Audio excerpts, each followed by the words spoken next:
Hi guys, welcome to Office Blokes Reacts. I'm yawning. I'm Office Bloke Mike. I'm finished yawning. Sound like a Swedish guy. Or Finnish. Finish. Anyway, we are the Office Blokes. We've got 2 of the YouTube channels, Patreon page, social media, all that good stuff, brand spanking new merch. It's never too hot outside to order yourself a nice hoodie, is it? Not, especially if you've got aircon inside, it's not. Yeah, sort it out. Link in the description will take you everywhere you need to go. Right, George Carlin, we've only done one bit. No, I think we've done 2. One or two. 2, yeah, I think you're right. It's been a while, actually. It's been a few months, I think, hasn't it? And I do remember enjoying the bits that we did. It's very political, though. It's very... He's a funny guy. He just talks topical. Yeah. He's like an angry old man, isn't he? Yeah.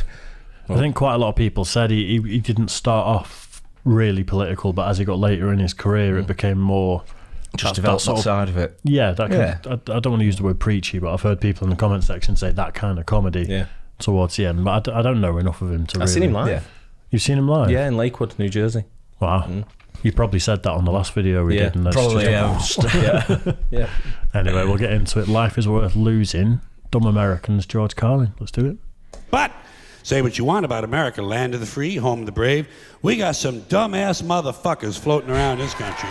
Dumb-ass motherfuckers, you know? Yeah. Now, obviously, that doesn't include this audience. I understand that.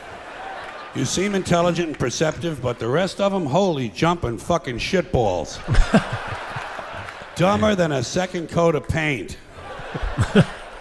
And this ain't just ranting and raving. This ain't just blowing off steam. I got a little evidence to support my claim.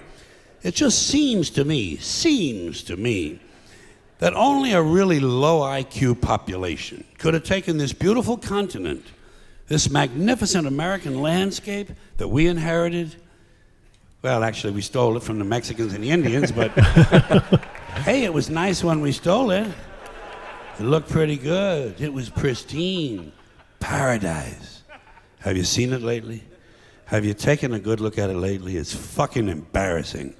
Only a nation of unenlightened half-wits could have taken this beautiful place and turned it into what it is today, a shopping mall. A big fucking shopping mall. You know that? That's all you got. That's all you've got here, folks. Mile after mile of mall after mall. Many, many malls. Major malls and mini malls. They put the mini malls in between the major malls. And in between the mini malls, they put the mini marts. And in between the mini marts, you got the car lots, gas stations, muffler shops, laundromats, cheap hotels, fast food joints, strip clubs, and dirty bookstores.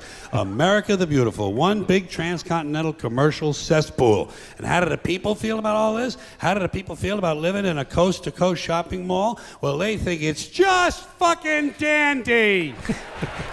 They think He's a miserable get, isn't he? I know, yeah. It's like Grandad's going on about the price of cheese again. He's not stopped fucking moaning all day. But you mentioned strip club.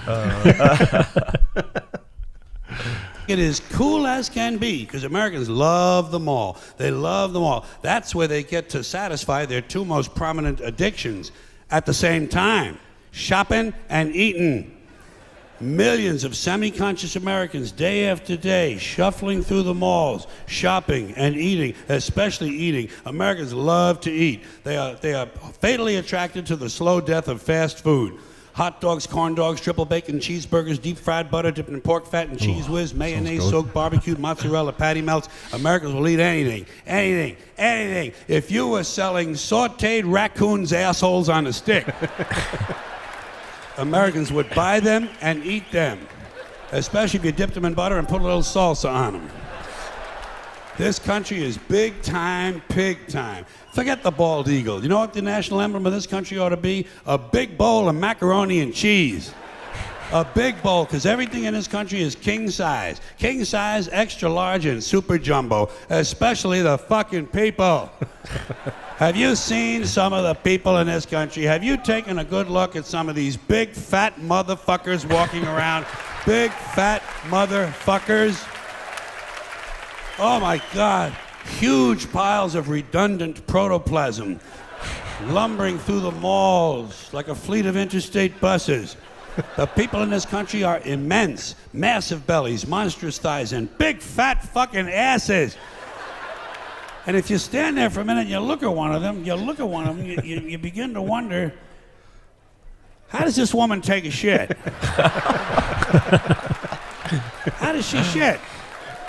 And even more Now I'm going to wonder that when I see someone that's fat. I've never considered it before in my life. How did they wipe? Hey, that's what he's. I think he's just about to move on to that. I think. How does she wipe her ass? There you go. Can she even locate her asshole? She must require assistance. Are paramedics trained in this field? And standing right next to her, of course, with a plate full of nachos and a mouthful of pie, is her clueless fucking husband, Joe Sixpack.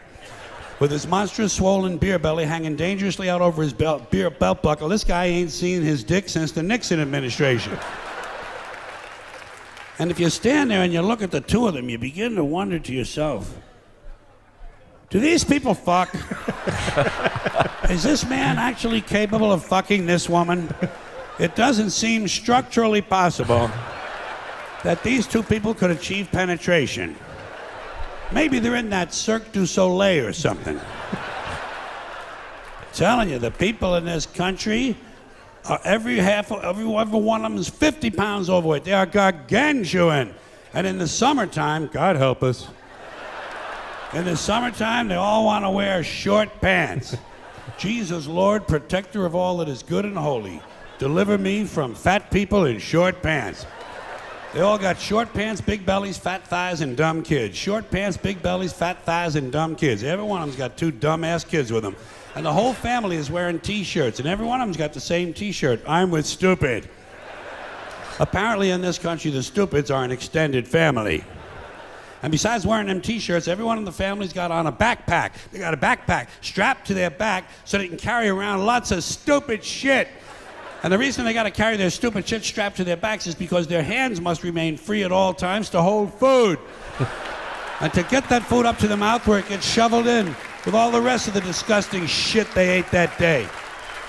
And Jesus, like the ranting of a serial killer, isn't it? Oh no, he's not happy. Felt like he needed to go and clean the population and defat everyone. Yeah. I'm cleaning. Not case. Hey, it's brutal. He's offended by it, isn't he? He's just a bit, yeah, don't look happy at all. Another reason for the backpacks is these people are going to buy even more stupid shit. They ain't got enough stupid shit at home. They just had a stupid shit sale. They ain't going to buy more. They're going to go out in the parking lot and stuff this stuff into the big, fat, ugly, oversized SUV that's got plenty of room in it for stupid shit and lots of room left over for these big, fat, ugly motherfuckers to get them home. Stopping, of course, for jelly roll and fried dough. These people are efficient, professional, compulsive consumers. It's their civic duty, consumption. It's the new national pastime. Fuck baseball, it's consumption. The only true, lasting American value that's left, buying things. Buying things. People spending money they don't have on things they don't need. Money they don't have on things they don't need. So they can max out their credit cards and spend the rest of their lives paying 18% interest on something that costs $12.50. And they didn't like it when they got it home anyway. Not too bright, folks. Not too fucking bright. But if you talk to one of them about this, if you isolate one of them, you sit them down rationally, and you talk to them about the low IQs and the dumb behavior and the bad decisions, right away they start talking about education. That's the big answer to everything. Education. They say we need more money for education. We need more books, more teachers, more classrooms, more schools. We need more testing for the kids. You say to them, well, you know, we've tried all of that, and the kids still can't pass the test. They say, don't you worry about that. We're going to lower the passing grades. And that's what they do in a lot of these schools now. They lower the passing grades so more kids can pass. More kids pass, the school looks good, everybody's happy, the IQ of the country slips another 2 or 3 points, and pretty soon all you'll need to get into college is a fucking pencil. Got a pencil? If he was sat on the table next to me in the pub ranting like this, I'd have to move. He's don't stop though, isn't he? Yeah. It's impressive the way he chips it off the tongue all the time, doesn't he? He doesn't miss a beat at all, does he? Yeah, it's not super funny. His points he makes, they're quite amusing. Yeah. But it's not super funny. Like George Carlin's Carlin's super funny. Yeah. You know, but it's just, like you say, it's a rant. It's the way he does it though, he's just, he don't take a breath, does he? I feel like he could lean into some of the more specifics in this and have extracted really funny bits in the middle of all the ranting. Yeah. But it's just a rant, and it's like an amusing rant. Yeah. It's like you say, it's that old man sort of like in the pub, Yeah. moaning on about Grumpy it's old all man right, it's all right type for the thing, first isn't 10 it? minutes, and then you're like, Yeah, "Right, enough now, Yeah, mate." all right, all right. Yeah. Tests were hard in don't my you got day. And another thing. And no one beats the kids anymore. The fuck in there, it's physics. Then everyone wonders why 17 other countries graduate more scientists than we do. Education. Politicians know that word, they use it on you. Politicians have traditionally hidden behind three things: the flag, the Bible, and children. No child left behind. No child left behind. Oh, really? Well, it wasn't long ago you were talking about giving kids a head start. Head start, left behind. Someone's losing fucking ground here. But there's a reason. There's a reason. There's a reason for this. There's a reason education sucks, and it's the same reason that it will never, ever, ever be fixed. It's never going to get any better. Don't look for it. Be happy with what you got. Because the owners of this country don't want that. I'm talking about the real owners now. The real owners, the big wealthy business interests that control things and make all the important decisions. Forget the politicians. The politicians are put there to give you the idea that you have freedom of choice. You don't. You have no choice. You have owners. They own you. They own everything. They own all the important land. They own and control the corporations. They've long since bought and paid for the Senate, the Congress, the state houses, the city halls. They got the judges in their back pockets. And they own all the big media companies, so they control just about all of the news and information you get to hear. They got you by the balls. They spend billions of dollars every year lobbying to get what they want. Well, we know what they want. They want more for themselves and less for everybody else. But I'll tell you what they don't want. They don't want a population of citizens capable of critical thinking. They don't want well-informed, well-educated people capable of critical thinking. They're not interested in that. That doesn't help them. That's against their interest. That's right. They don't want people who are smart enough to sit around the kitchen table and figure out how badly they're getting fucked by a system that threw them overboard 30 fucking years ago.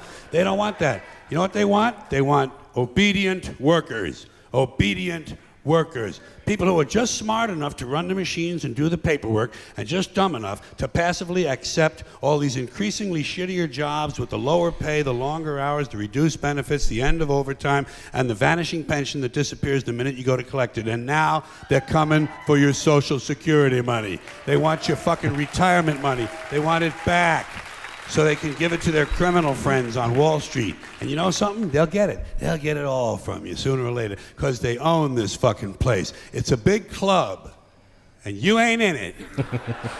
You and I are not in the big club.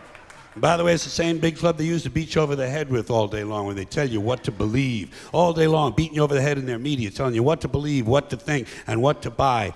The table is tilted, folks. The game is rigged. And nobody seems to notice. Nobody seems to care.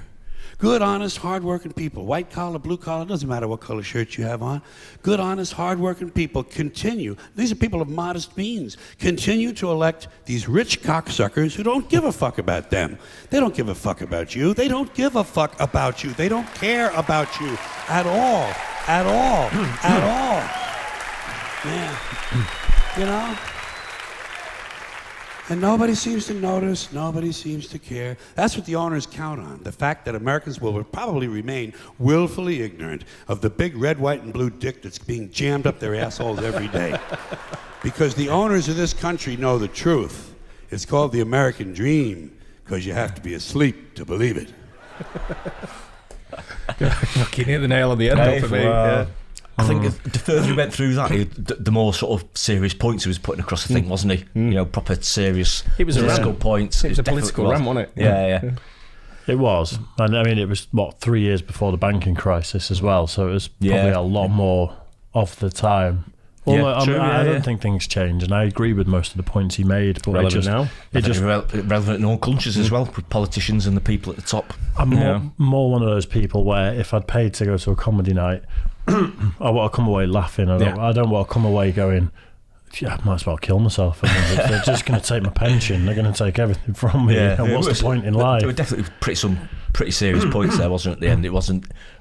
Yeah. You could see a bit of humour in it, but it wasn't sort of like as humorous as maybe some of the other stuff we have seen of his. He needs to be stood on the street doing that to the. You can fucking put away. Oh, his corner. Go on, Mr. Carlin. Well, Take your dad home. that's more like a speech that the head of the union gives, to the workers in the steel mills and things when things are tough. Yeah. That's more what it felt like. Yeah, to rally the people and rally the people that for type of change. thing. Yeah. But he's a funny man. It's still impressive the way he does it, though. He just doesn't miss a beat, does he? The delivery was great. Brilliant. It's just brilliant. I wanted a little bit more laughter. Yeah. You can laugh at what he's talking about. Yeah. Because he's true. Yeah. I've just grown up with drinking with too many older fellas who rant like that every weekend in the pub, and you're just like, I wanted a pint. I wanted to have a nice time. There's always one of them in the pub, isn't there? Oh, definitely. Yeah. Anyway, hope you guys enjoyed that. Don't forget to like and subscribe, hit the bell, and we'll catch you on the next one. Cheers. Guys.